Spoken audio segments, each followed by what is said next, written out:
Have you ever had a moment that completely changed your life's trajectory? A chance encounter that seemed ordinary but ended up being extraordinary?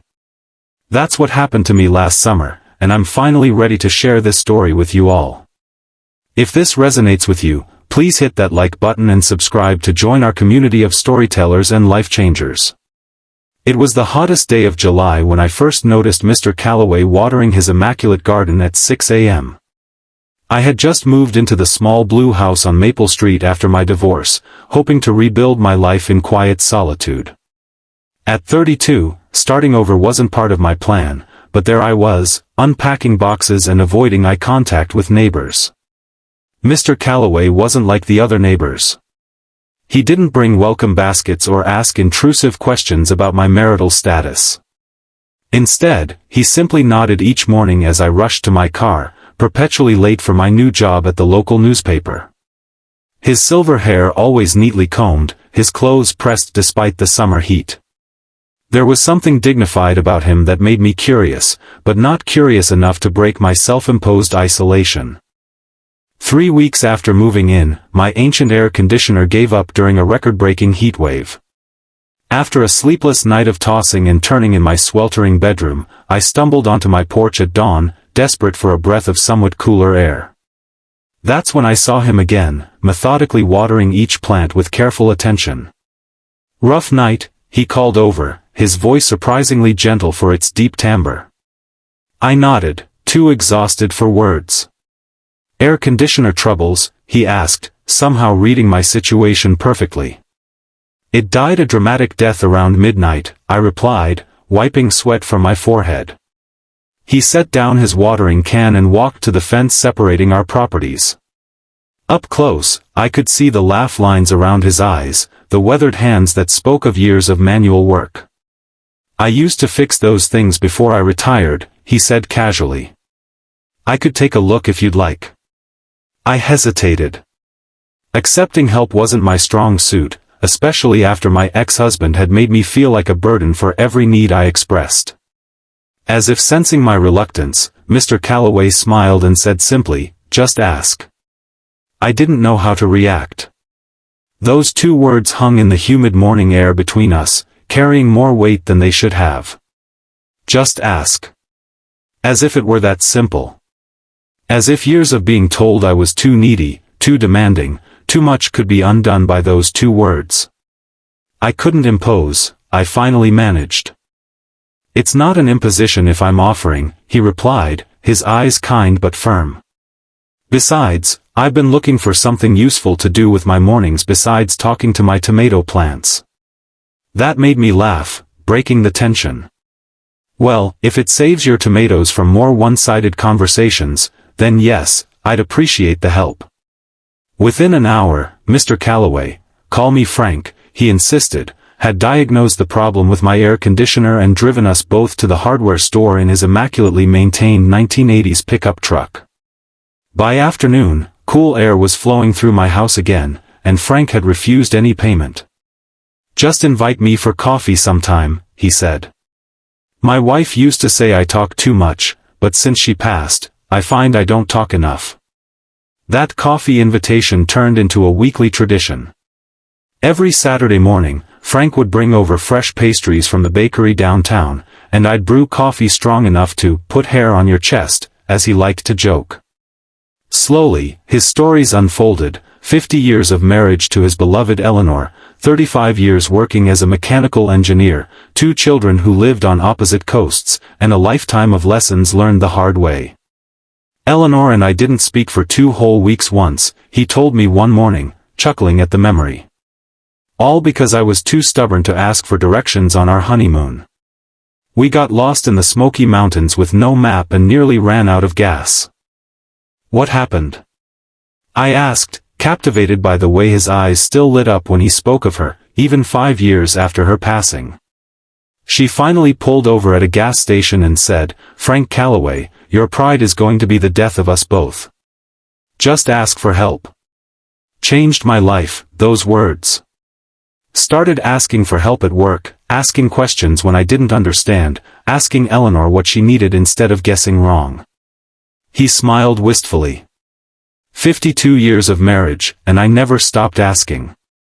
As summer turned to fall, I found myself sharing my own stories, my failed marriage, my struggles with self-worth, my dreams of writing something more meaningful than local news reports. Frank listened with the patience of someone who understood that healing happens in the telling. One evening as we sat on his porch watching the sunset, Frank mentioned casually, "You know, Eleanor kept journals. Boxes of them in the attic. Always said she was going to write a book someday. Did she ever start it?" I asked. "No," he said softly. "Always said there was time. Until there wasn't." The weight of those words settled over me.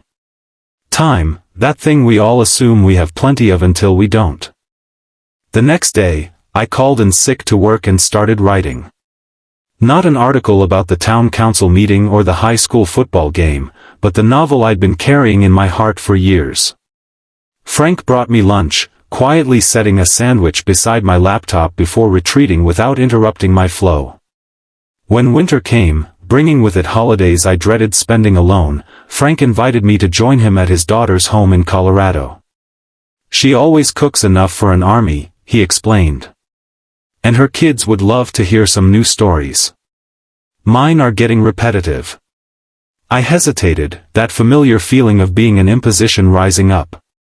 Frank must have seen it in my face because he smiled that same smile from months ago and said, "Just ask yourself what you really want, not what you think you should want." I went to Colorado. Frank's family welcomed me as if they'd known me forever. His daughter Catherine hugged me tight and whispered, "Thank you for being his friend. He's been so lonely since Mom died." It was then I realized that in all our conversations, I'd never considered that Frank might need me as much as I needed him.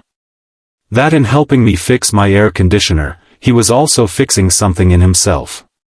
By spring, my novel was finished, and Frank was the first to read it. He sat in his garden, reading glasses perched on his nose, turning pages with careful attention. When he finished, he looked up with tears in his eyes. "Eleanor would have loved this," he said. "She always believed stories could save people." With Frank's encouragement, I submitted my manuscript to publishers. The rejections came, as they do, but I kept trying. Frank kept a tally on his refrigerator, celebrating each submission as if it were an accomplishment rather than another opportunity for rejection. Eleanor got rejected 27 times before her first poem was published, he told me. She framed every rejection letter. Said they were proof she was brave enough to try. On the anniversary of my move to Maple Street, I received an email from a small publishing house interested in my novel. I ran across the yard in my pajamas, waving my phone wildly. Frank was in his garden, as always. "They want it," I shouted, nearly tripping over a garden hose in my excitement. "They actually want to publish it." Frank's face lit up with a joy that matched my own. He hugged me tightly, then held me at arm's length. "I never doubted it for a second," he said. "You just needed to believe it too." That night, as we celebrated with takeout Chinese food and the expensive bottle of wine Frank had been saving for a special occasion, I found myself thinking about that first morning, when a simple, "Just ask," had opened a door I didn't even know existed. "Frank," I said, setting down my glass. "Why did you offer to help me that day? You didn't know me at all." He considered the question, his eyes drifting to the photograph of Eleanor that still held the place of honor on his mantel. "When Eleanor was sick, our neighbors pretended not to notice. They were afraid of saying the wrong thing, I think. But what we needed most was for someone to just ask what we needed." He turned back to me. "I saw you that morning, looking lost and alone, and I thought, that's someone who needs someone to ask." I nodded, understanding completely. "And now I'm asking you something. Will you come with me to New York when I meet with the publishers? I'm terrified of going alone." His smile was answer enough. The book launch happened on a crisp autumn evening 18 months later.